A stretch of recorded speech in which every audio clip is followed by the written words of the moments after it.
such as Zia, Virginia, and Gayatri today.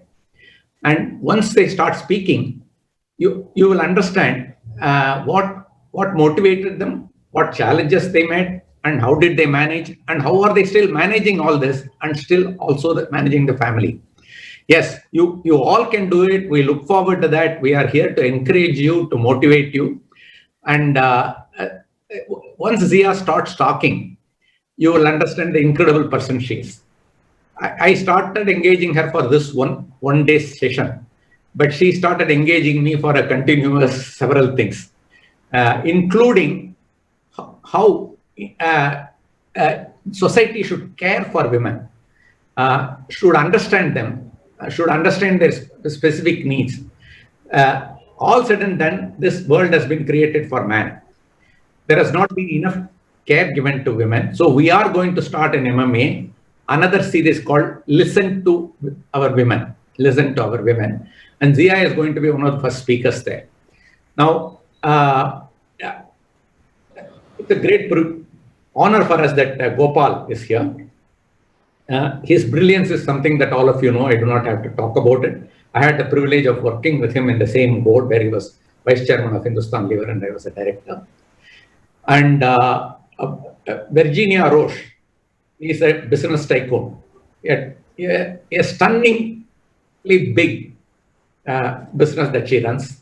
I'm really amazed that she had the guts and daring to take on such a large project, and she has all the ability to run it. And Gayatri is very aptly starting up, which most of you will be doing. So we have here Virginia, Zia, Gayatri in 3 different phases of business enterprise.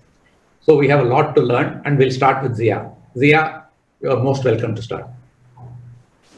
Okay, so thank you for those wonderful words. I'm going to start my presentation without much ado, because I think, firstly, I think I should thank all those people who have come on board on a Monday. Monday is a tough day. The week starts on a Monday. So thank you for taking that time out and actually coming to listen to me.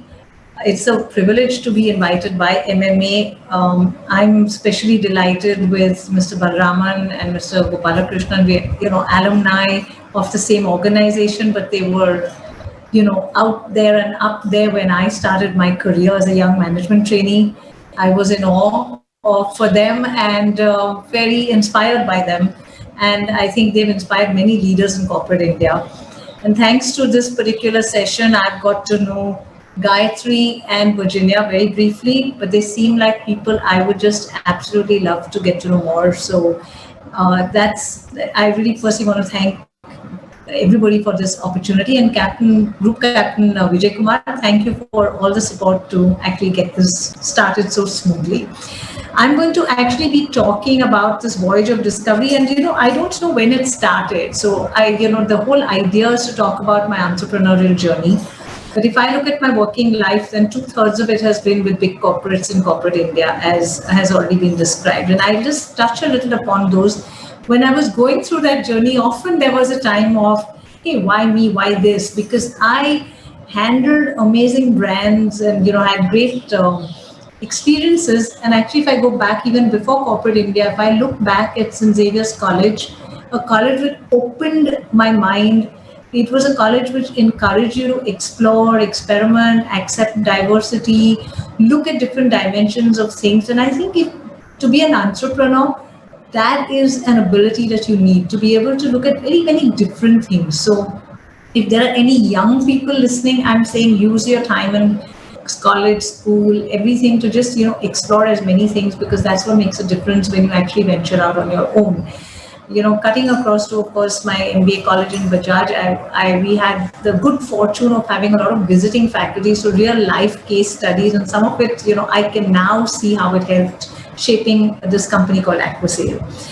In all the companies I worked in, I never got to handle a power brand.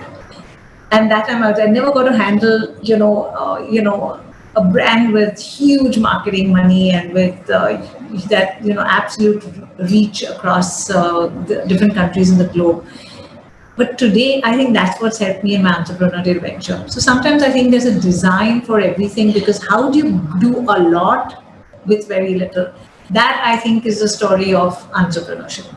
I also want to say that on my voyage of discovery, the discovery was more about unlearning some of the things I learned in big corporate. So some lessons you take on board and say this is the right way, and some lessons you say you got to quickly unlearn if you really want to move on. So what made me get into this entrepreneurial journey, and I'm going to take Aquasales as a case study of what we did. What is entrepreneurship? And that's something else I want to define. That there are different kinds of entrepreneurs. So you could be a small entrepreneur running your own little restaurant, but you're not looking at scaling and growing and doing stuff. Or you could be into entrepreneurship where it's already funded, and you it's still like an entrepreneur, who's going to take something from level 3 to level 4. But what I consider entrepreneurship, and the things I'm going to talk about, is if you're going to create a new category, you're going to create a new brand, you're going to create a new market, you're going to do something that hasn't been done before. To me, that is entrepreneurship. So if you want to step out and if you want to do things, I think sailing, besides the fact that I'm in a sailing business, it's got beautiful lessons. So ships are safe in harbor, but that's not what ships are built for. And many of us have a dream inside us. And a lot of people, I know I was talking to Virginia today, and she said so many people say, I want to get out there and do something of my own. But I say, get out there and do it, because if you're in safe harbor, that's not what you were built for. If a ship stays in harbor, all it gets is barnacles. So you have to move out and you have to explore. And that's the story of really being an entrepreneur. Even if, and I'm going to say something a little different, you could be in a large company and still be very entrepreneurial. And I think that's very important. And you can do that if these three words resonate with you. You need to have a dream, because that's what you're going out there to create. That's what stimulates the imagination. You've got to have some reason why you're doing it. Why would you leave safe harbor? Don't leave it because you don't like the harbor. Leave it because you want to do something. More important than the dream, or the most important thing, is to be able to convert that to a vision. So if I look at Aquasail's dream, it was to evangelize sailing. It was to create India as a go-to sailing destination for the world. But if I look at the vision, we translated it into saying, create access for safe and responsible boating. This we were able to verbalize, visualize, and imagine because you come with domain expertise. And I think some of these things are very important if you want to be a successful entrepreneur. We realized that sailing is something which is not really, there in the country. There are a few handful of sailors. And then comes a third ingredient called passion. If you know and you have a dream that you believe in, you're able to translate that into a business vision. Then the passion is what's the fuel which will keep you going every time you get hit by a storm. So what did we know? We knew two things. There was a huge opportunity out there, a sea of possibilities. Active leisure was a trend. People wanted to do things. They didn't just want to see things. People were going to places to be able to do things, say, I learned something.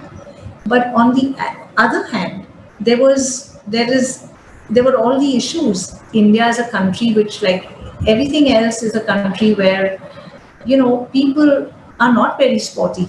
People are not very outdoor types. People don't like getting out in the sun. It's too hot or it's too cold for people. People don't like to get dark. So there were all of these challenges in this whole sea of possibilities. There was also the other side of possibility. Why India and why sailing?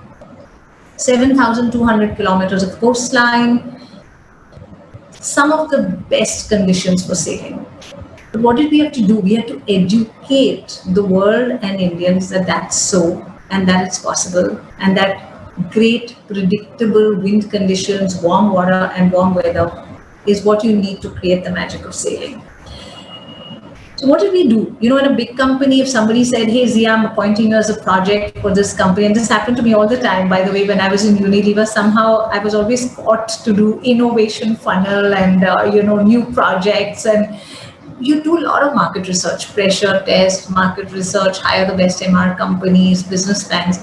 What did we do? We didn't have the money, but what we did was that Shakil and I, and our quick introduction to Shakil is the managing director of Aquasail, started sailing at the age of 10 and went on to, win the first international gold in sailing, world championship medals twice over, coached a junior squad, which had lost the world championships and after coaching won the junior world championships. What did that give him? The ability to reach out to people across the world.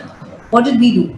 In boat show, Paris boat show, Southampton boat show. It was a lot of fun. It was a lot of hard work. We just went out meeting anybody and everybody who could give us insights. Sailing holiday companies, team building companies, corporate sailing companies, opened our eyes and we knew what was possible. What nobody could tell us and whatever you think, you can get the best mentors, best coaches, nobody can tell you how to sail your boat. This is something you must remember. You have the compass, you have the chart, you know where you're going to, you've got the weather predictions, but the storms are going to hit every day and only you know and only you will have to figure out how to sail a boat. This again is a difference between big corporate and entrepreneurship. You have to innovate every day. And for that, there is an attitude, a sort of a can-do attitude. You have to say, I've got this little boat, I've got this big sea of possibilities, my imagination, and I've got to get out there and have that focus, that absolute focus on meeting my goal.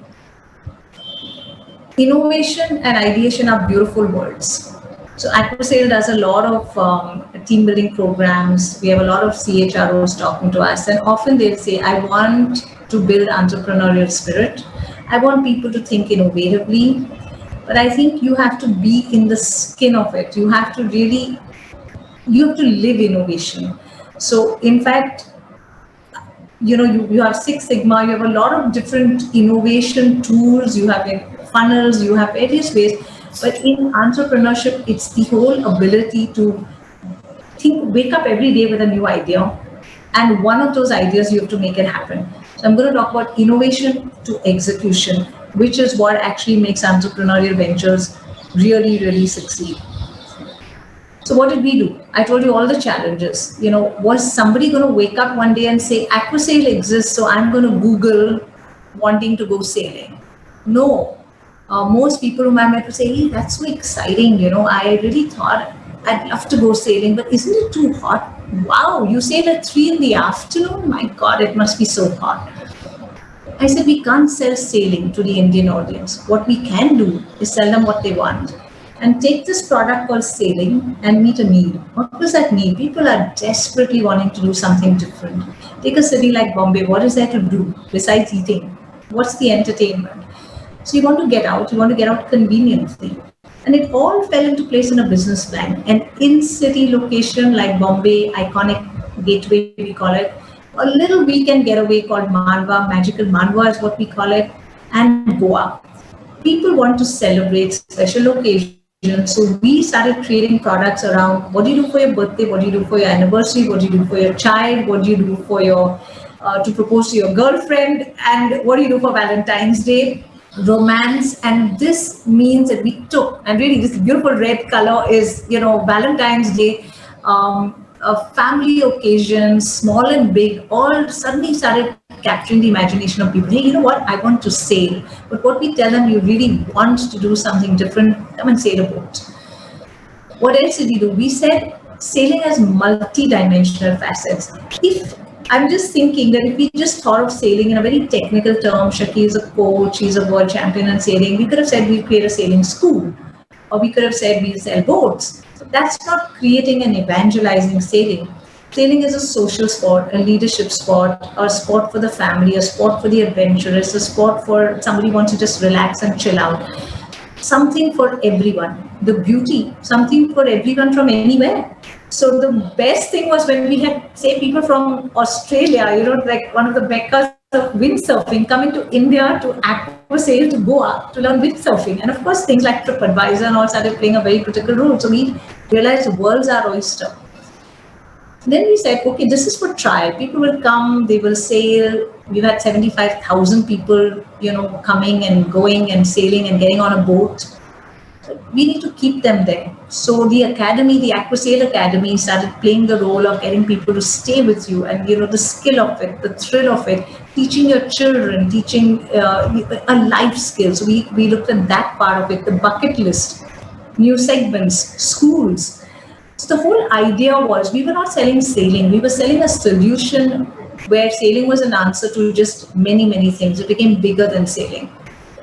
And beyond the individual, and before I forget, we also looked at sort of memberships and club memberships and the community feeling of sailing. So all this started creating what is called different dimensions of sailing, curated, channelized through various sales channels, travel agencies, event companies, training partners, online partners.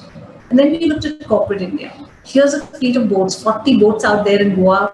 The boats, pink and yellow boats on the extreme end is something I can put you on a boat, you can go sailing out on your own even if you've never sailed before. The one right up here, black and white, tough boat to sail, exciting, exhilarating. So imagine corporate India coming with a few hundred people and saying, I want to give these guys a super fantastic, memorable experience. So we started creating things like beach carnivals, beach Olympics. How did it happen? So we had a wonderful pharmaceutical client. They did a small program with us, and the CEO of the company said, hey, we're thinking of doing our next conference in Goa. You think you can take our guys sailing? Sure, why not? When I went for the brief, it was 1,000 people. So we created something called Sailing Carnival. 1,000 people went sailing, 1,000 people who'd never seen a boat went sailing from 10 o'clock to 4 o'clock in these little boats and had the time of their lives. So this is also listening to your customer. You have to be so tuned into your market, so tuned into your product that you just start creating. This is what I mean, the power of ideation and innovation, converting it to execution. So then came things like teamwork. Can I take my team out and can they get an outcome out of this more over and above fun? Why not? I mean, if you're kayaking, just take a simple thing like kayaking. You learn to synchronize alignment, things that corporate India grapples with. How do you get ownership? How do you get people to empathize? How do you get people to work together in a team? So the team building products. Look at this, you have one couple there where the person has slowed down to take the lady in the kayak. These two are running. So you learn to pace. You can debrief any of these so beautifully that with a little bit of insight, you can create the most powerful experiential learnings which will impact a young management trainee to a board member in a way that probably very few things can. So we took the dimensions of sailing and created this. And then we created this zing word, regattas is a sailing word, but it's suddenly became aquasail regattas. Have you been for an aquasail regatta? Clinics, teaching what we call lessons from the deep blue sea.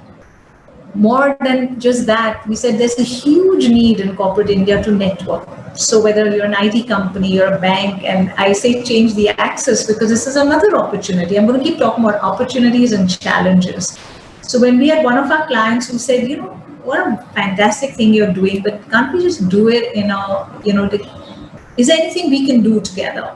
And we created a series of regattas for Axis Bank together. And I think here comes a part of collaboration. Your stakeholder can be your customer. In evangelizing markets, your best stakeholder is your customer. And that's another thing to remember. If you can win the trust, you get well-wishers. We have the most beautiful customers, both in corporate India and retail. And if any of them are listening, I want to thank them because they made all the difference. So we created this whole series of regattas, and we created this amazing property called the CEO Cup, which captured the imagination, I think, of many corporates in India as well as the media. And I'm happy to say Mr. Gopalakrishnan has been there as a sort of speaker, sailed a boat in 26 knots of wind, and I'm sure I would like him to share his experience of this. So all of this sounds like a very exciting, of course, very obvious story 12 years down the line, but I hope I've been able to put across that to take something as nascent as sailing, create a product structure around it. More importantly, to get people to buy it at the value that you believe you are giving. And that's another thing. That's something I learned from most of the companies I worked with.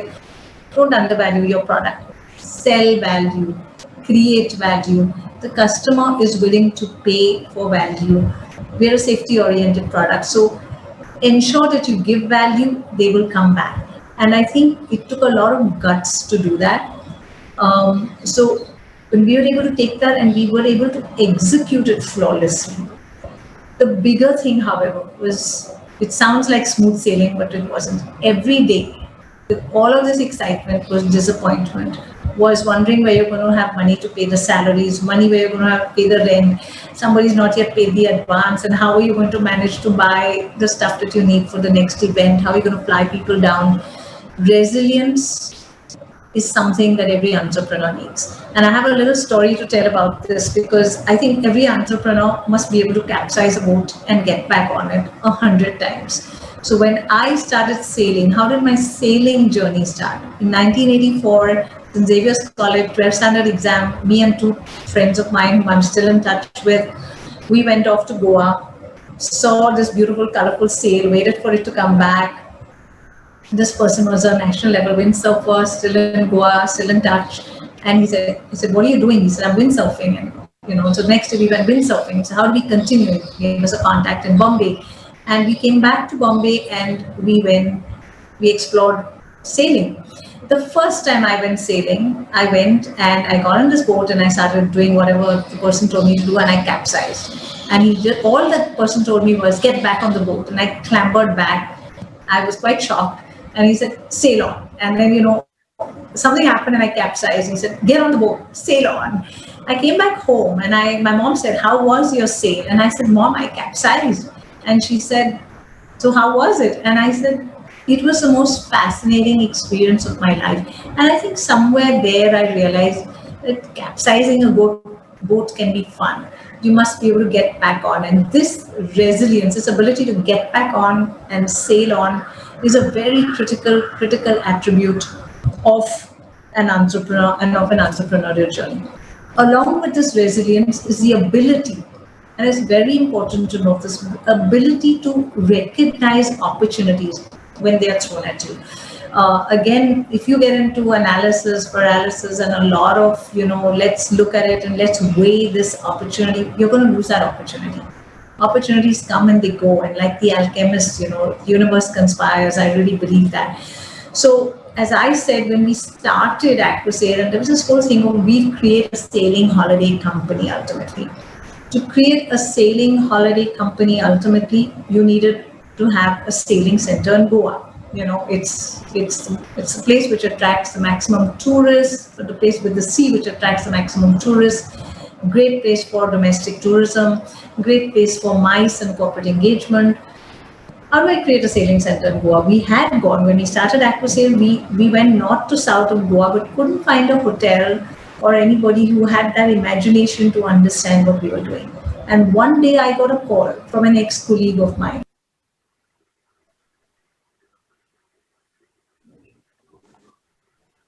Unmute yourself. Unmute yourself. Unmute yourself.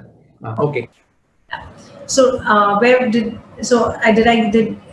me just start off. So here's the opportunity that came. So I was given this call, and the call was, hey, you know what? I know someone who's building a hotel in Goa. They think they want to create a sailing center. Would you like to explore something with them? Shakil and I were on the next flight down. We thought we were going to see a hotel, but the hotel was still being built. There were girders and things like that.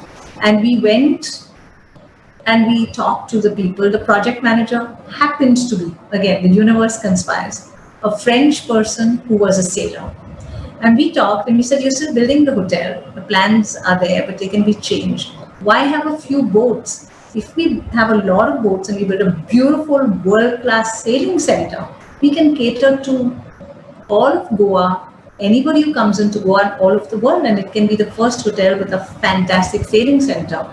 Well, cut a long story short, 2,500 square foot of a sailing center, world-class locker rooms, shower rooms, all of this got built. And so great story to tell. The hotel was ready to open, lots of fam, lots of, getting the travel agents to see everything, and we're ready to open on 1st of October. And guess what happened? We had taken this beautiful word. We say catch the tailwinds, it means you got the wind in your sails. But then we absolutely got hit by what are called headwinds. And that is that the hotel opened. Everything was ready. But just a few days before we could open, and we had a client and we had taken money, we were just denied permission. And anybody who's been in regulated industries would know what I'm talking about. I have been in two. So in financial services, I remember waiting for 5 years for the insurance sector to open up. One of my jobs was to get get ILFS into insurance. And all we did was rounds of conferences waiting for every year for that sector to open. But then we were a large company with deeper pockets. Monsanto, it was always an experience of waiting for permissions for new products.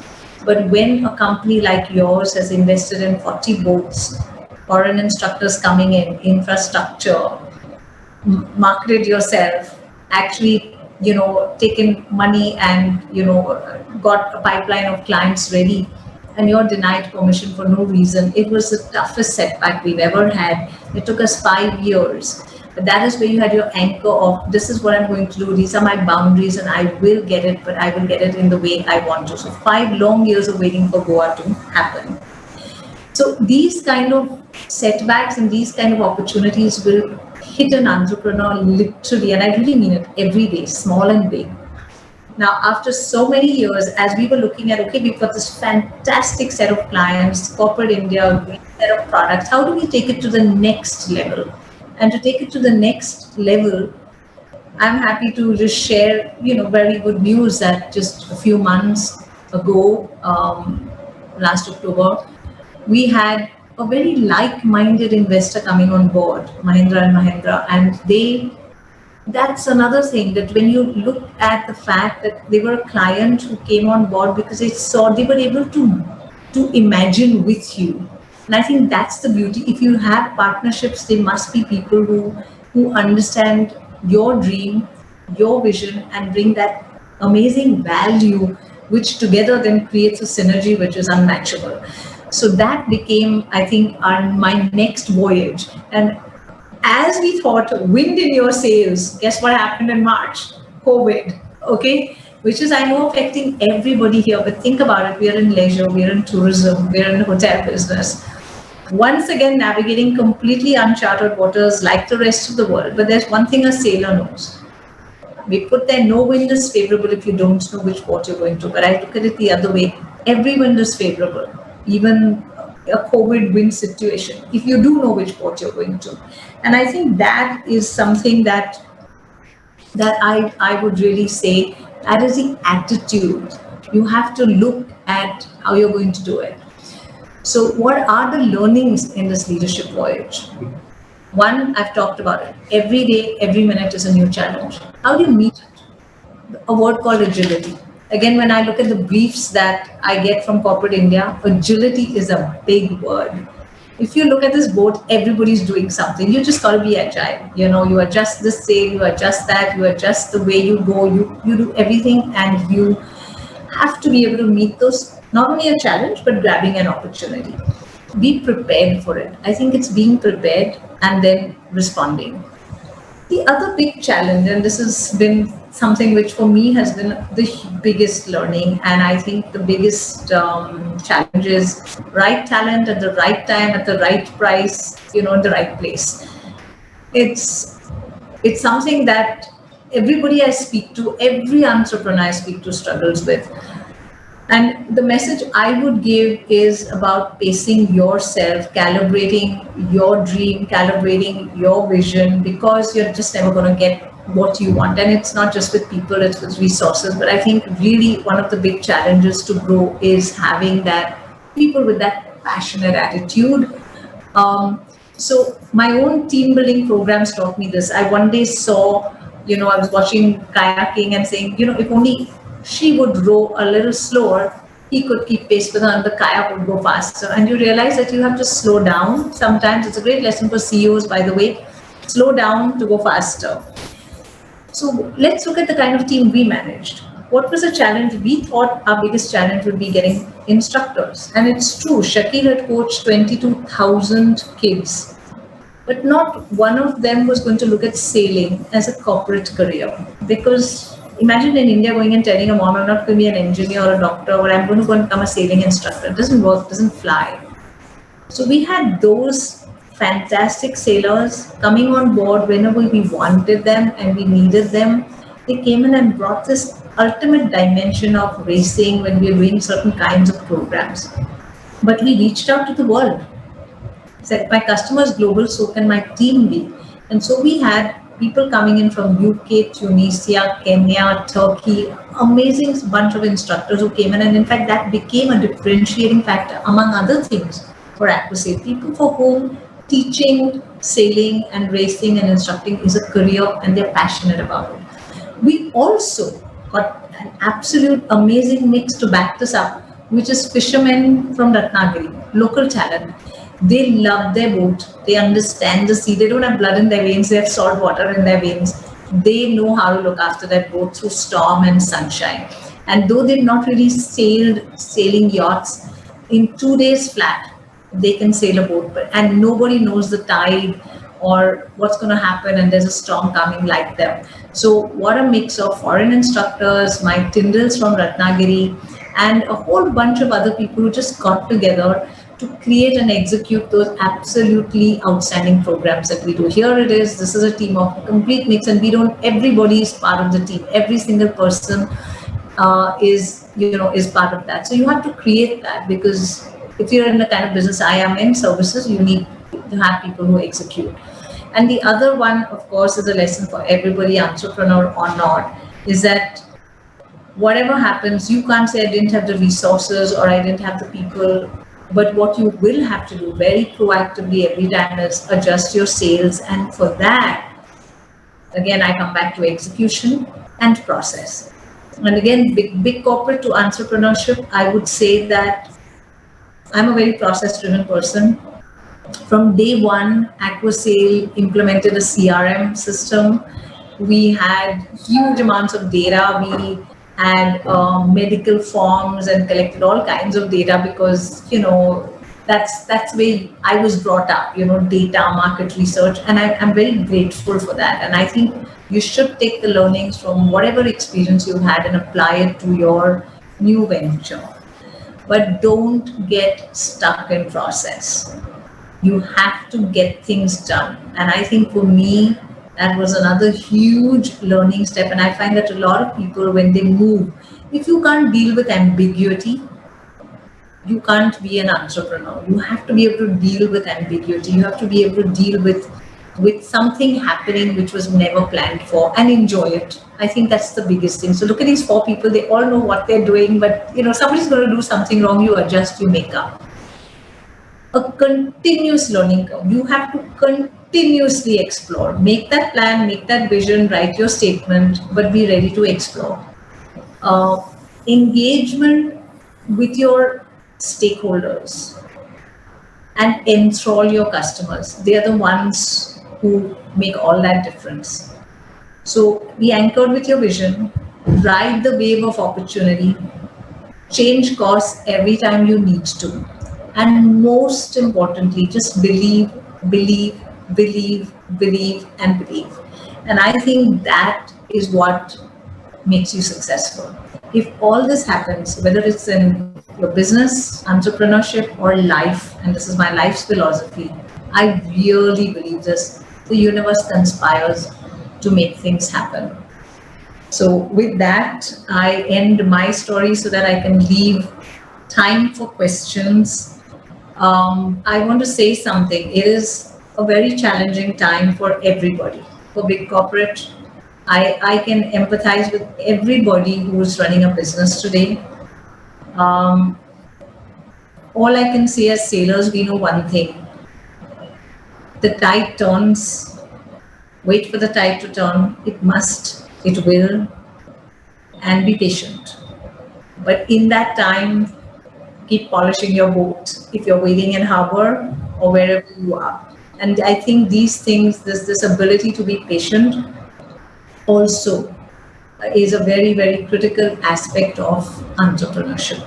And as I say this, I wish everybody who's going through the turmoil that we all are, the best of luck. I want to thank everybody who put the wind in our sails, my investor, Mahindras, the investors who helped us to buy our first boat, every one of the customers, and of course, everybody who's been there with me on my journey.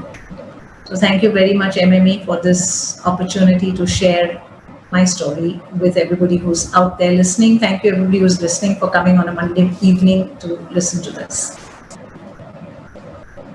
Hi, thank you.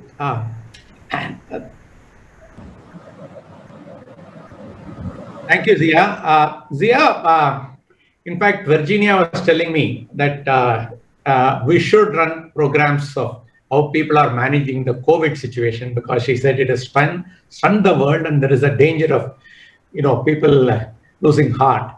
Yes. Is your business running now? Is your business running? Is my business running? So, my business has an off season which happens to coincide with June, July, August, September. So, in June, July, August, September, I don't operate anyway.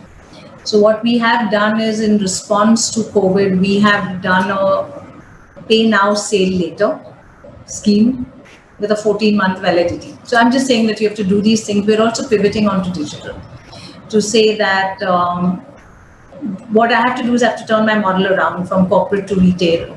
So, you have to make those small course adjustments. Are you paying your employees? Yes. I have a more, so I have a different philosophy. I think it's a great question you asked, Mr. Balaraman. For me, business and even corporate life has always been a subset of life. I have to live my life's values first. And for me, that is very important. Would I have been able to without my wonderful investor? I don't know. I think there's been a lot of things, but I always believe in the universe conspires to make things happen. If you're a good person and if you have the right intent, things happen. So my employees actually got together and all, decided how they wanted to deal with it. So we are paying less than full salaries, but we are paying.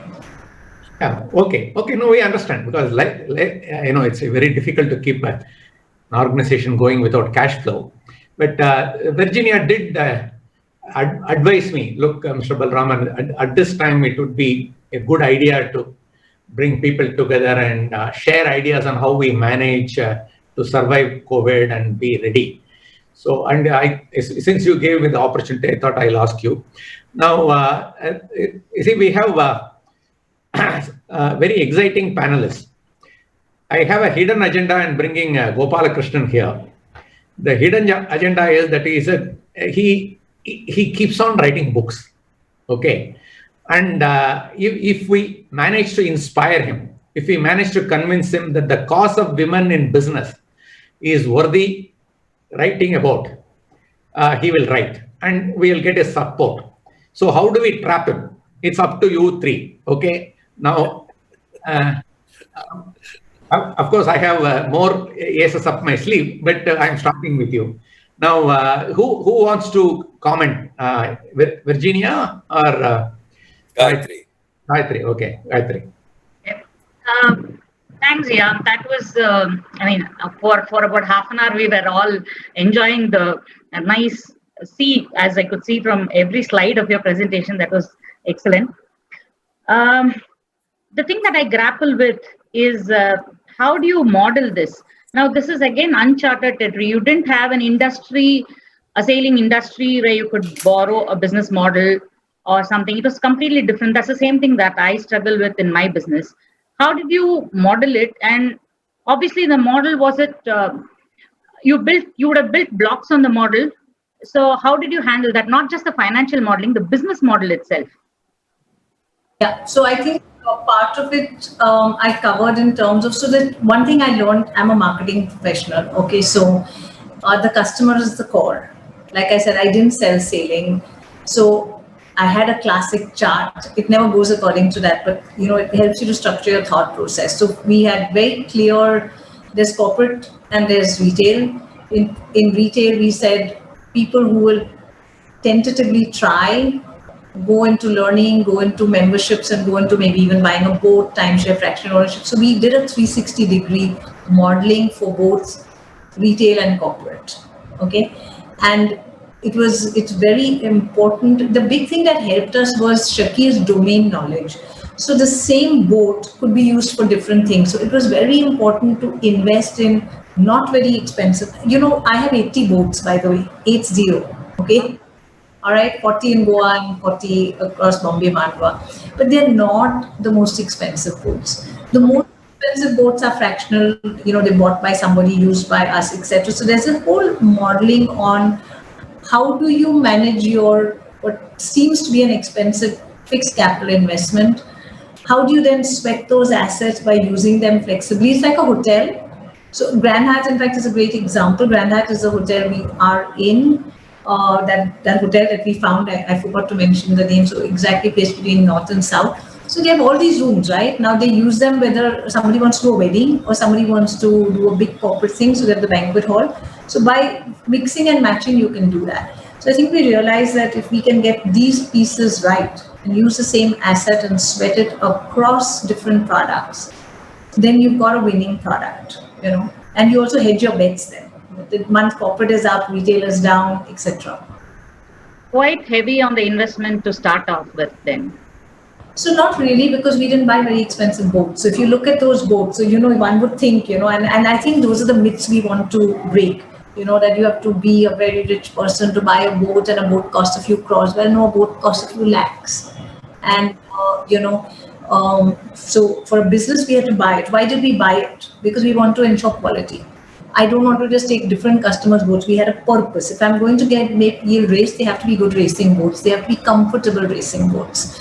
So we bought the right boats, but at very good prices, and that comes from domain knowledge. You spoke about two, corporate and retail marketing. So, did you use digital marketing? How was your marketing? What did you focus on? I think in today's world you cannot. I mean, it would be suicidal not to be in the digital online world. But I will share that initially we started very strongly on digital. I'm telling you, within 12 months we had a CRM and a website and an e-commerce enabled website in place. Because again, I come from that process orientation content. But I will tell you, actually, the challenges are very nitty-gritty. Today, people say content is king. But who's there to write content? I mean, there's nobody, everybody's, there is a superficiality today. Right. So I think you've got to get your mix right. We pivoted to corporate because of my corporate background. Right. And pivoting back to retail. But you need to harness the power of digital, but it is not as easy as it sounds, because the solutions look simple. Everybody tells you it's so easy. What is that? You just post on LinkedIn every day. It's not so easy to post on LinkedIn every day. You do need people. So I think again you have to pick your aces. You have to let go some things. But to answer you, you have to do digital. If I'm saying, you have to be online. Digital sort of appeals more to the retail, I think. The corporates are not really digital. If you want a corporate client, it's not really digital. Digital has a lot of it serves a lot of objectives. So imagine, sailing is such an image laden sport, right? So just by being present on digital, so imagine if you're a CHRO, but you are seeing a lot of imagery of sailing, or you're seeing case studies being described on LinkedIn, then a pre-selling happens. So if I, as a salesperson, to walk into an office of XYZ company, but there's something they've seen. They said, Aditya Birla has gone sailing and they did this. So there is a little. Right. So you may use digital to create your credibility, to address the myths and the misconceptions, to educate, and of course to sell. So, retail is easier to sell. Have a price point. This costs 10,000. This costs 1,000. Right. Corporate is a price sale, but it can be used to generate inquiries. Right. Yeah. Also to build a community. I mean, I think the biggest one is community. Right. Okay. Virginia, do you have Sure. Thanks, Gayatri. They were really the questions which made me think. Thank you. I'm grappling with those questions, so it helps. Explain I your, can tell Gayatri. I will say when entrepreneurs talk, and I want to tell every entrepreneur log, like a sailor logs his logbook, log your thoughts. Tomorrow they'll be valuable to somebody else. After you say all of this was so nice, every day can be such a momentously challenging day, and then the passion is what gets you through the day to live tomorrow. Right. Yeah. Yes, Virginia. Thank you so much, Gayatri, for your questions. Zia, listening to your presentation and sharing your story was just incredible. It took me back to me remembering my days when I of my company. So that was a great sharing, and thank you for that. Uh, you've had, a great corporate exposure where you've worked for some of the really big brands in India. And I was wondering at which point of time you decided to become an entrepreneur. Was it a moment that, you decided that you'd become an entrepreneur, or was it a journey that brought you to that point? Could you throw some light on that, Zia? Think the universe conspired. So, I'll tell you a little story. So I think, it's very interesting. When I went to Goa in 1984, and I saw this windsurfing happening, and I can, my two friends who went with me are still in touch with me. I'm telling you, we sat outside a hotel, a beautiful five-star hotel, and said, one day we are going to be on the other side of the fence. Okay. Today, I'm in the Grand Hyatt Goa. I don't own it at all, but they're my partners. And I sit in this hotel looking out at that bay. It's amazing. It's almost like in 1984, I was destined to run a sailing company, if I want to be very philosophical. Okay, I enjoyed my corporate career. Every day of it, I met the most amazing people, and they've been supporting me through this venture. So nothing pushed me out of corporate.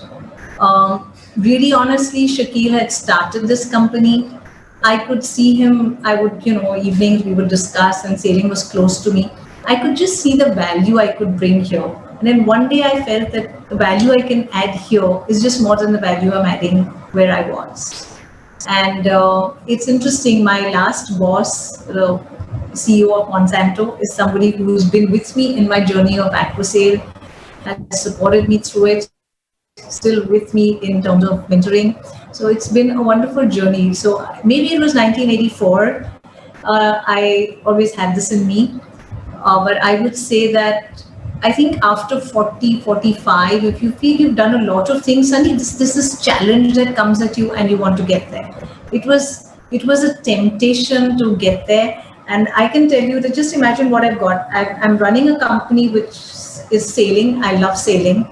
Um, I loved events. There was a time when I was out of college, I wanted to do event management. It wasn't encouraged by anybody. I'm doing events. I love teaching. I'm doing leadership coaching. So I just think it was a lot of ingredients that came together. But I think the passion is to succeed. If you're doing something, do it well and with passion. And I think that's made me take that step.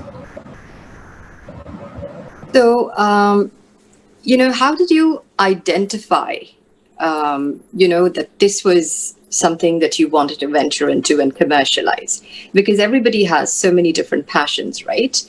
And it's one thing to have a passion and a completely different thing to know how to commercialize your passion and match it with a market opportunity. So, where did it start from? Did it start from a passion, or did it start from an opportunity that you thought existed? Or was it, an educational background or an experience that you had in terms of marketing with your previous, work experience that made you venture into something like this? What would someone need to keep in mind when they choose to convert their passion into a business enterprise? I'm going to answer this question in two ways. Okay. One, I totally agree with you. So there are a lot of people who say, I don't know, I like horse riding. Okay. And so I want to run a horse riding company. Or I I like cooking, whatever, I love IT. But I think that if it's something you're just very passionate about, maybe it's best to keep it separate. Okay, because there has to be a business idea and that passion. And actually you'll end up doing the business part and not the passion part. Okay. And I think that's very important to understand. Does this passion have a business idea and why you're doing it? Now you could do it for social impact. You could do it because you love, so you're doing a cultural thing and you're doing a cultural thing. But we are talking today about commercial ventures, and there has to be the ability to monetize this. That's one. And this is something I often tell. It's interesting. I talked about talent being my biggest challenge. And whenever I'm trying to tell people to come on board and they say, I have to find somebody passionate about sailing. And I'm saying, no, I don't know. In sales, I want a person who's passionate about selling, not about sailing.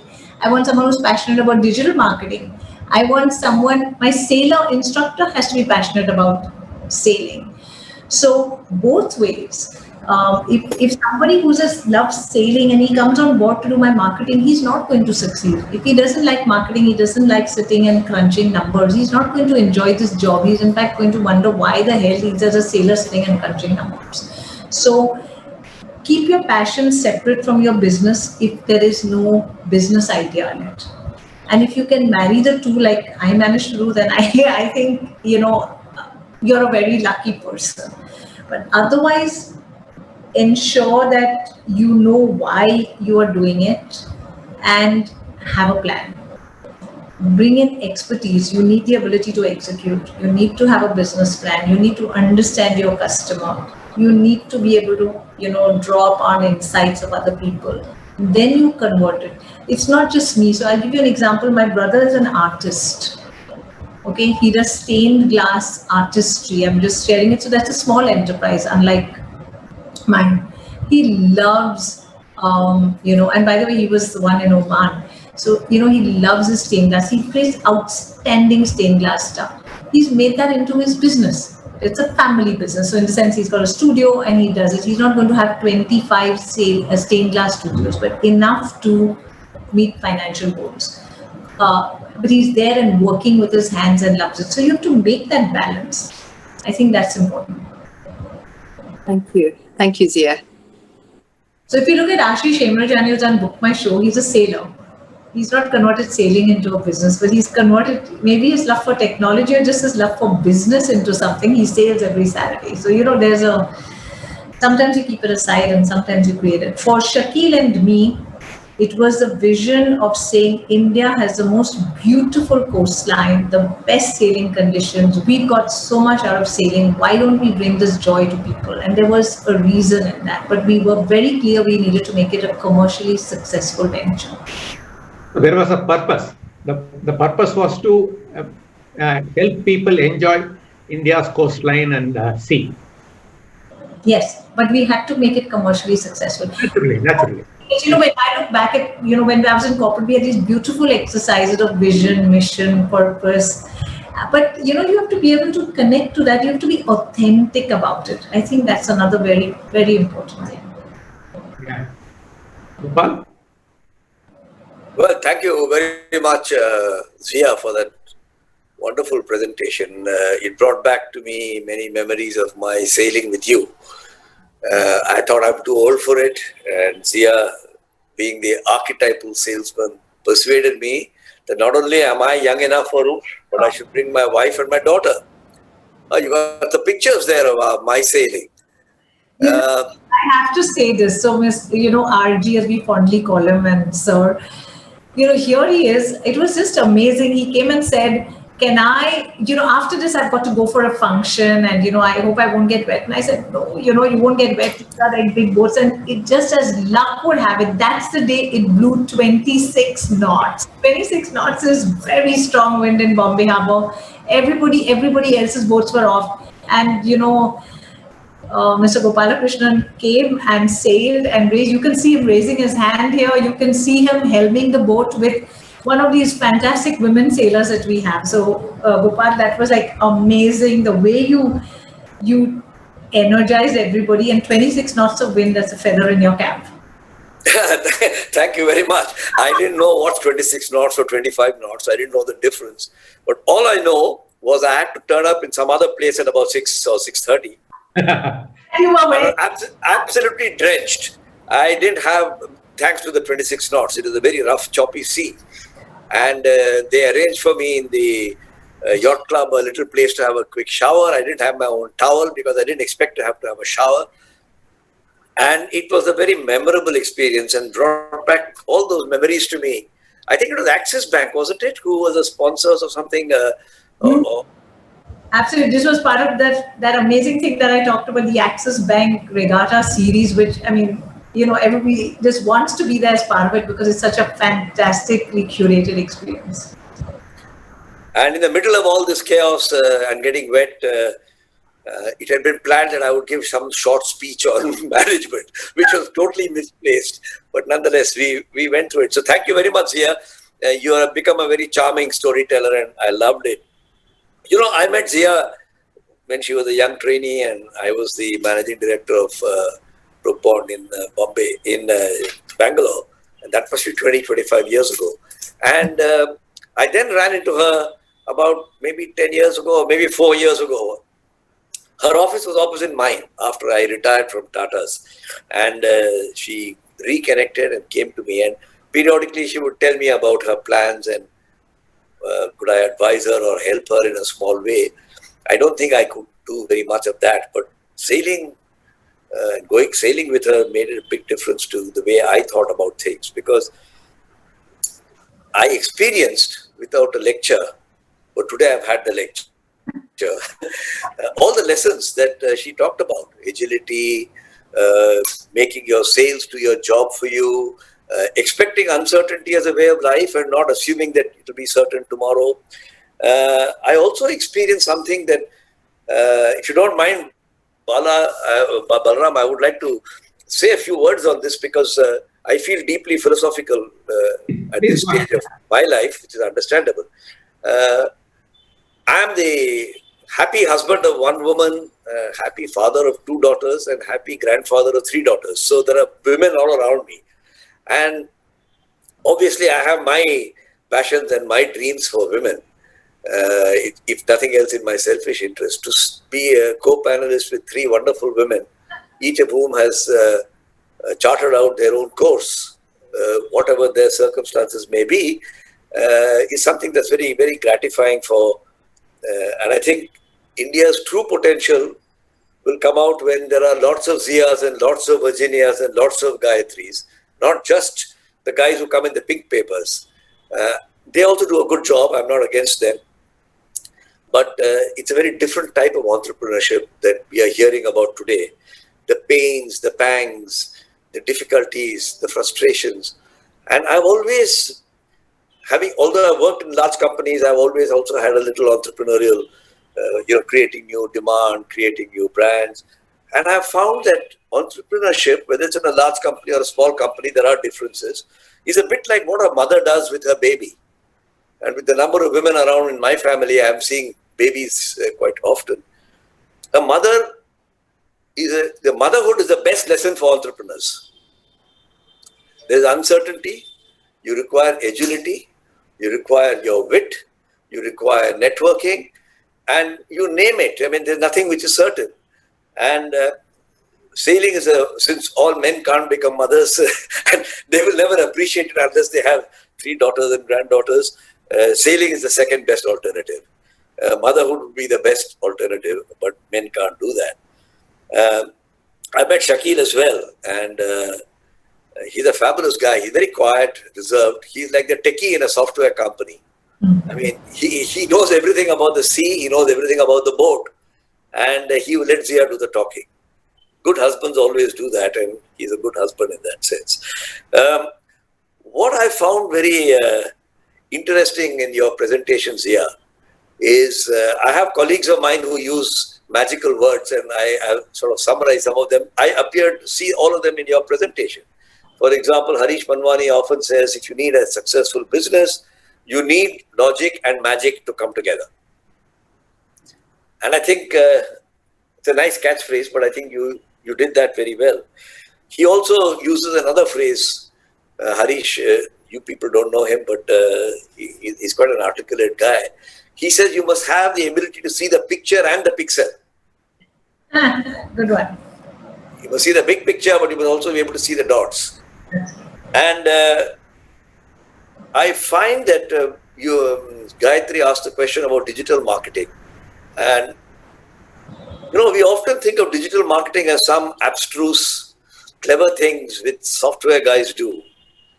Nothing is further from the truth, frankly. The principles of marketing are exactly the same. Whether you talk of Ted Levitt back 70 years ago, or you talk of today. When I began my career, radio advertising was the big thing. And everybody thought, oh, the media is changing. Then came television. And now it's come digital. So what Zia has done in her presentation is to bring out, through her professionalism as a B school graduate and marketing background, all the classical principles of marketing. What does the consumers need? How am I going to be a solution to the consumer rather than how can I attract the consumer to me? How can I become attractive to the consumer?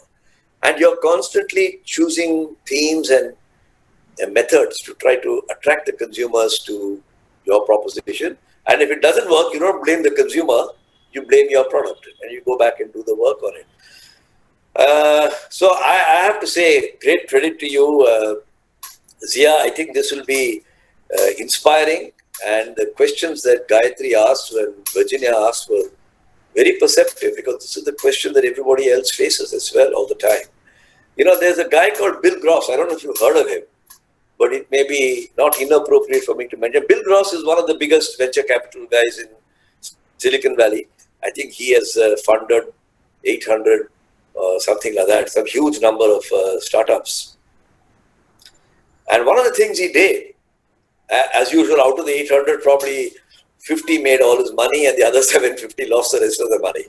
But he sat down and analyzed what has he learned as the most important thing for an entrepreneur. I'm mentioning this because it may be helpful. There are 3 women entrepreneurs. I would really love all of them to be very successful. And he said there are 5 factors. Idea, funding, execution, talent, and timing. 5 factors. Now I want to ask the 3 ladies here, of these 5, which is the most important according to you? Zia, you go first. I'll repeat them for you. Timing, funding, idea, execution, talent. Which is the most important of these 5? I think you heard me say it. It's talent. Talent. Okay. Gayatri. Execution. Virginia. Myself, because I come from a construction background, it's execution that was very important to make my business successful. Okay, now here's the surprise. 2 of you said execution, 1 said talent. Timing is the most important. And Bill Gross gives a nice TED talk. If you go to TED and Google and say Bill Gross, you'll find his talk. It's only 20 minutes. And he says, entrepreneurs are just not conscious of it. And so patience is a virtue, persistence is a virtue, which gets discounted because they are after funding, next B series, C series, and sometimes your timing is completely too early, and so you give up, and that may be right or wrong. Sometimes you get a timing absolutely sweet spot, and you just boom, and sometimes you struggle to find your timing. And I think this is not only important for women entrepreneurs, true for all entrepreneurs, but I say particularly for women, because you start off as women entrepreneurs with several challenges which are not necessary for me to recount here, but they are there, social challenges, family challenges, and so on and so forth. And if you can bear in mind, and I would commend you to listen to Bill Gross, that if you don't get the timing right, especially if it's a brand new idea and you're creating a new demand. So this is very wonderful. I'm very, very pleased, Balaraman, that you asked me to participate. I'm not a woman, I'm not an entrepreneur, but you got me into this panel. And it has been fascinating for me to listen to Zia's presentation. I know a bit of her journey, but I'm getting a comprehensive view, and to listen to what Zia, I just want to ask one question to you, if I may. Do you have the time, Balram, for me to ask one question? Yeah, sure, we have time. You know, the startup world that we see through the pink papers. Sir, your video is off, just in case. Whose videos off? Mine? No, that's okay. His video is It's okay, sir. It's a signal problem. You go ahead, sir. Your voice is strength fine. yeah, his video is on. Yeah. You know, when you see the pink papers, you think all startups are about getting Chinese entrepreneurs and venture capitalists and getting up to be B series, C series, D series, and becoming unicorns. When I listen to people like you, I feel the world has still got sanity in it. That there are struggles, there are difficulties. Now, the question I wanted to ask you, and not only Zia, but I would request Virginia and Gayatri also to offer their comment, is when you go through these processes, what does it do to the gene in your brain which represents either humility or overconfidence? Now, overconfidence doesn't arise because that happens to those guys who make $1 billion company in 3 months. What does it do to you as a person, as a human being? Tell us frankly. Maybe we'll start with Virginia and come to Zia a little later. Last, we'll go to Gayatri. Virginia. Thank you, Gopal.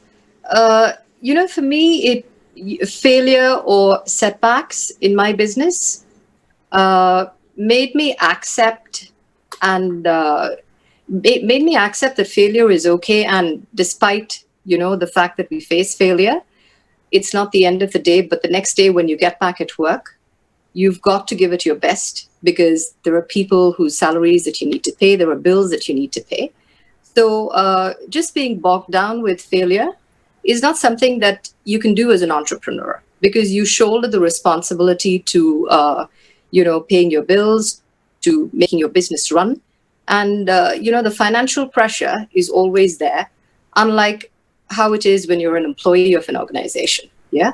When you fail to meet your targets, you probably get called by a superior and you have a chat, you have a talk, and you're advised to pull up your socks and do better. And then you go back home and then you try and do better. You realign your goals and you put in the effort to meet your goals and your target. Yeah. But as an entrepreneur, irrespective of how the day closes, when you get back to work the following morning, you've got to not remember the sorrow or the depression or how the previous day got you down, but really go into the office with a fresh mind, and all the energy that is required to fix the issues that you have, and not make that bring you down or not allow negative energy to seep into you, because then you carry that negativity with you in the office, with your interactions, with how you behave with people at work. So that is something that you can't allow to get into your daily life at work. Yeah, and so staying positive and keeping negative energy away is something that you need to practice and keep in mind if you're a managing director of a company or the senior most person or the founder of an organization. It's very, very important to not allow bad days pull you down.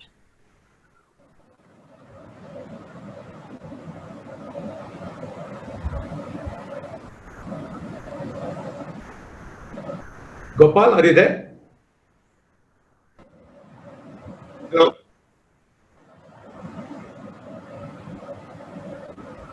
Gopal? Yeah.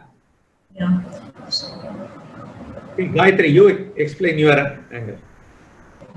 Me, it's been to get back to the drawing board and to analyze what went wrong, and more importantly, if something's gone wrong really bad, then to make sure that the same sort of circumstances don't happen again. So going back to the drawing board and discussing with my co-founders on why a repeat should not happen has helped me get through some of the setbacks so far. Positives when they come also requires why did it go so well? That also equally takes time. So both equal measure. True, true. Yeah. And now, Zia. I told you, just capsize your boat, get back on and sail it. So, to me, it doesn't, I don't think one thinks of it as failure. I mean, really, I think when you're in a very large corporate, there's always this whole thing of appraisal and what's wrong with you and what you should change. And I think you just got to be free from all that. It's a mistake. I mean, you move on, things didn't go right. You just move on. It's like a sailing boat which is sailing. You just move on. I think one doesn't even think of the word failure. That's all I can say. Good. Vijay, is Mr. Yes, he's going to log in again. So he's got, I think, some issue with the net. He's coming back again. Okay, Now, meanwhile, can we go for the questions what has come from the YouTube and other viewers? Sir? No. Hang on, Vijay. I would like both Gayatri and Virginia to briefly explain their business, because we have a lot of women listening and we'd like them to know what these entrepreneurs do. My business is in the field of senior care, elder care. So we have a lot of senior citizens living in their homes without a next generation support. They're by themselves. Their children are generally abroad or at least in a different city. So they have a whole host of requirements, from medical, non-medical, emergencies, or even routine, regular shopping, a whole variety of things, fixing some appliances at home, any kind of service. So in some ways, I have certain manpower which I supply. Sometimes I'm an aggregator of services, but I'm a one-stop shop for any senior citizen living by themselves in their homes. That's my business model. Good. And Virginia? Hi. So I used to be employed in the corporate sector whilst I lived in India. But about 15 years ago, my husband had an opportunity to move to the Middle East in Oman. So that's really what took me away from India and the reason why I moved to Oman. And at the time when I traveled there, the business or the background and the experience that I had in India, was a field that Oman didn't have too many job opportunities in real estate, because it was, a very small market and real estate was not such a popular line of business. So because there was a lack of opportunity for me to be employed, in the corporate sector, the lack of opportunity drove me to becoming an entrepreneur so that, I could be self-employed. And what really started off as a consulting and advisory outfit, that's really what I started off doing, because to run any construction business, you need to have, huge amounts of capital and funding. Yeah. So I started off in advisory and consulting, and gradually moved into construction. And so I went into construction of, industrial plants, which is very, very different for a woman. And I've built, everything from refineries to petrochemical plants to aluminum smelters to I've done lots of work for the Ministry of Defense, built embassies, airports, ports, lots of institutional buildings, special economic zones.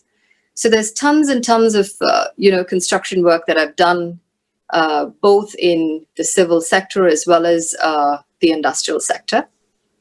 It was extremely challenging for a young woman, because I was only in my late 20s when I'd traveled to Oman, to set up a business. And it was completely unheard of in the country for any woman to foray into construction as an entrepreneur, because the industry and the market was completely saturated with men, particularly Arab men. And it was very difficult for me to gain their respect and confidence, to accept me as one of their tribe. So I had to really prove myself through delivering my projects on time, delivering them, with good results that my clients had expected. So it was really, really challenging, as a woman to foray into that industry.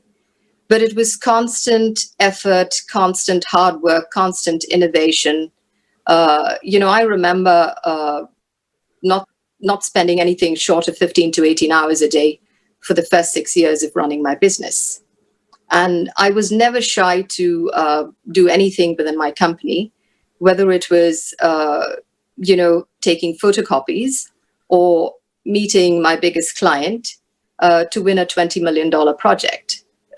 I was never shy to take up responsibility and to fill in any position and any role that was required within the organization. Yeah.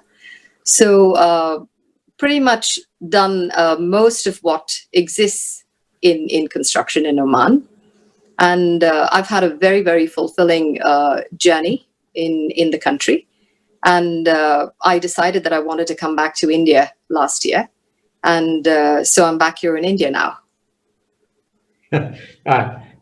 Thank you. Thank you for, both of you, all three of you, very inspiring journeys. Now, Group Captain, please. Let's. Thank you. Thank you, Mr. Balraman. We have over 1,600 viewers watching this program live on our YouTube, Facebook, Twitter, and our webinar. I think number of questions have come. We'll try and accommodate at least a couple of them because during your interaction, you were really answered many of the questions which have come. The first question has come from the chat box, is from the Venkateshwar, and he says, if the COVID situation continues for a longer term, what changes you contemplate in your business model?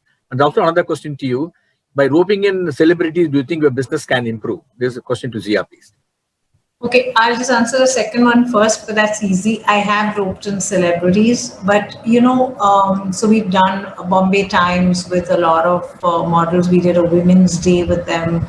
We've had a lot of celebrities coming on their own and sailing. Any business, in India, cricketers, Bollywood, all of this helps. But I think it's just a marketing or advertising strategy. In fact, I'm trying to break the myth that sailing is expensive or anything. So if I had to take somebody, I'd take someone who stands for sport or environment or a cause. So, I think it's just a marketing strategy. It's not the only thing I would do. It could fit in with one of my many products. Okay. On the COVID situation, I think today is difficult for anybody to say because there is still lack of visibility for a lot of people. Like I said, you can't control the wind, you control your sales. We will just keep adjusting till where we can. I'm a sailing company, so I can't suddenly decide to do something totally different. But it's an interesting thing. We've had people inquiring about buying boats. We have people interested in doing theory classes online on sailing. We have a great set of customer base who said, Zia, what can we do to keep the wind in your sails? But yes, there's a tactical business model change. I can predict that even when everything opens up and people start moving around, corporate is not going to be doing, let's say, large conferences because people won't travel as much and as freely. So obviously we will pivot onto something that we were always, it was always part of the business plan, which was retail. It just gets a little more advanced. So I think you have to live day by day in a situation like COVID. It's a question from the YouTube, Mr. Garg from Delhi. The failure rates of startup is as high as 70%. What do you think are some of the main reasons for this high failure rates? And what role can leadership play? Not just prolonging the life of the startup, but also in ensuring that they emerge successful enterprises. He also added further, what's your view on the mortality rate of startups and the role of leaders can play in helping startups be more successful? This question, I think any one of them can. Yeah, so would someone else like to answer it or should I answer it? I think I could. Yes, please. Address that. So I think one of the biggest, some of the biggest reasons for failure is not doing your homework completely and, not studying everything that needs to be covered. So you don't, understand, the impact of the market situation. And you only look at things from your own lens. And, sometimes a failure to look at things from the lens of the customer or, the marketplace, or failure to look at things from the lens of your shareholders could lead to failure. It sometimes could be overconfidence of your business succeeding that could lead to failure. So it's very important, particularly if you're a startup, to have someone mentoring you, because someone who's already done this before, someone who's done this for themselves, have seen the ups and downs of a business. They've seen successes, they've seen failures, and they know what it takes to come in and out of these different curves. And never be shy to tell people the truth, and never be shy to take help from anybody. Particularly, if you can get yourself a mentor, then that would be a great thing. And always keep your ears very close to the ground. As much as it's important to execute and run and operate your company, it's equally important to be connected with what's happening in the market, what's happening with your competitors, whether there are new entrants in the market. I think knowledge of what's going on is very, very important. Thank you. Yeah, maybe Mr. Gopal, you mentor so many, and you also teach a large number of MBA students on similar thing. Would you like to add, Mr. Gopal? The only point I would add is mortality is a part of reproduction in nature. Whether it's 70% or 60% or 90%, one can argue. So mortality is a path to the reproductive system.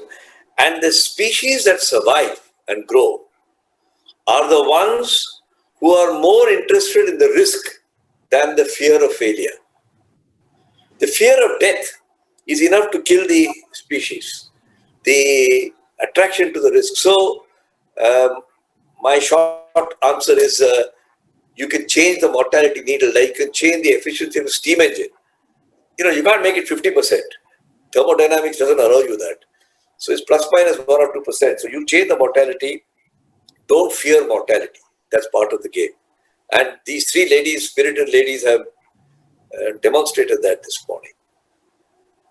Thank you so much, sir. Mr. Balram, with your permission, one last question before we close. The question is, again, common to all the three of you, sir. What is the biggest challenge you have faced in your career as an entrepreneurial journey? How did you overcome it, and what did you learn from it? They also asked one more added question. Would you describe yourself as a risk taker? Describe some of the risk you have taken as an entrepreneur in your venture. Who would like to take it? Zia? I think I talked about that through the, so thank you for that question. I'll try to summarize it quickly. So I think risk is in the mind. It's just a balance between what are you risking to what are you rewarding. You just go out there and do it. Now, what can you risk? So if you're leaving a good lucrative job, you're risking your salary packet. If you're going to put in investment, you're risking that money. But I think that if you have very clearly what you set out to do, then I think generally speaking, my experience, the reward outweighs the risk. It's also how you define success. You have to define success. There could be your business might close down, but you might have gained so much that tomorrow you can start another new business or go back as a much more valuable person. So I think, as RG said, you just have to get out, leave that safe harbor, and that itself may be a risk in somebody's mind. But if you know where you're going to, or you think you know where you're going to, and you've got your compass to take that risk. Vijay, may I just add a point to what Zia just said? Please, sir. It's unfashionable to bring in Vedanta into this, but Swami Parthasarathi has written a book based on Vedantic principles, and he says, I was reminded of that when I heard Zia. He said, you have a ship, go out to sea, because if you keep it in the harbor, you'll only see the barnacles. And I think he's coming to that from Vedantic principles. I think it adduces very well to what Zia said. Sorry for the interruption. Sailing terms of Shakir, a lot of people have asked him, what does it feel? You're taking a 20-foot boat in a 30-foot sea. You just go out and sail that boat, and if you know how to do it, your boat will ride the waves. It's incredible. It's incredible. I would encourage everybody to go and look at some of the pictures I had to show later. Mr. Balaraman said he didn't even know this could be done, but 50 years ago, somebody, and you can check him out, is Sir Knox. He sailed a boat, 33-foot boat, single-handed, solo, non-stop around the world. Would you think that's a risk or not? And he sailed around the world in a 33-foot boat in 40, 50, 60 knots of wind.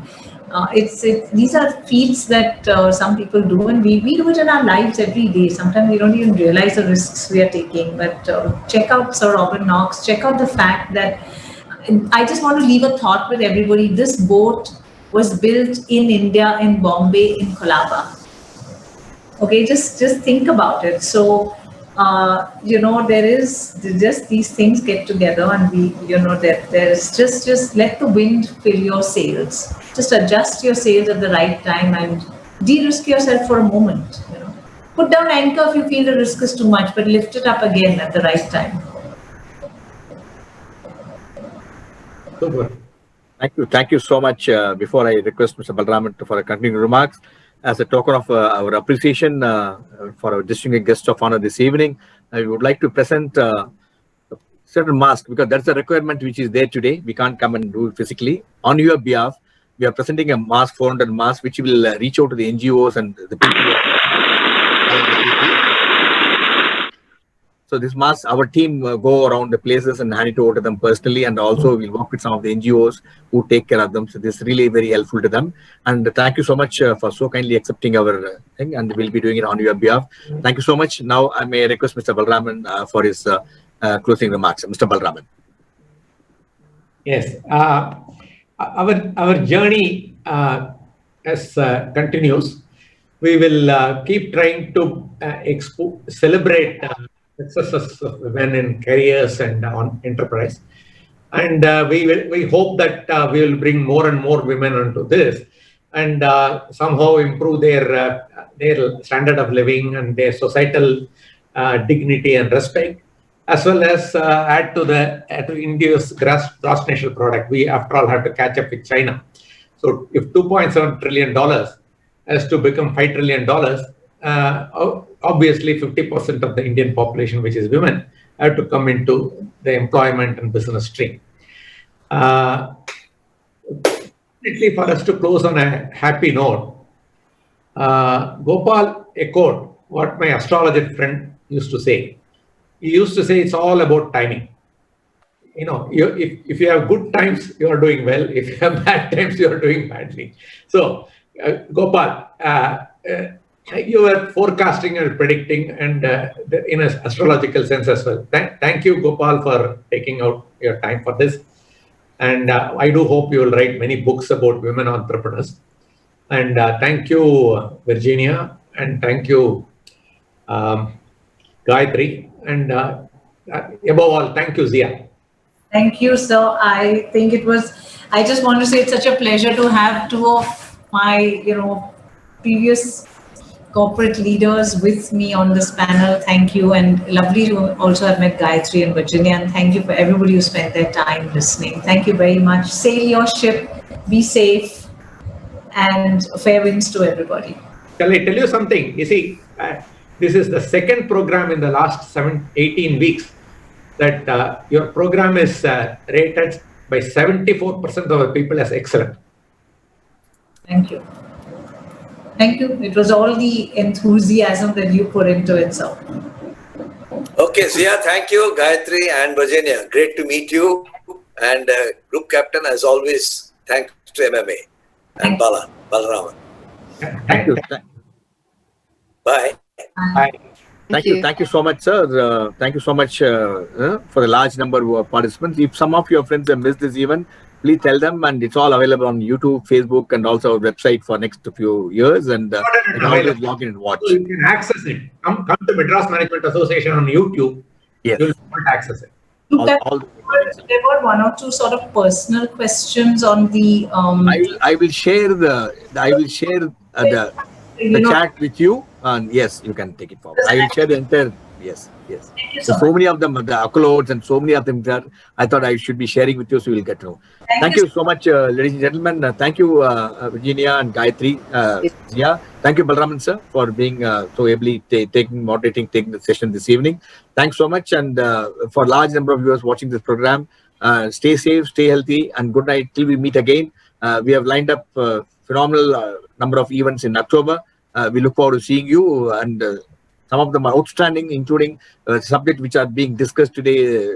Quite a bit in television. That is new education policy, the new agricultural policy 2020. Quite a number of them we are discussing with some expert.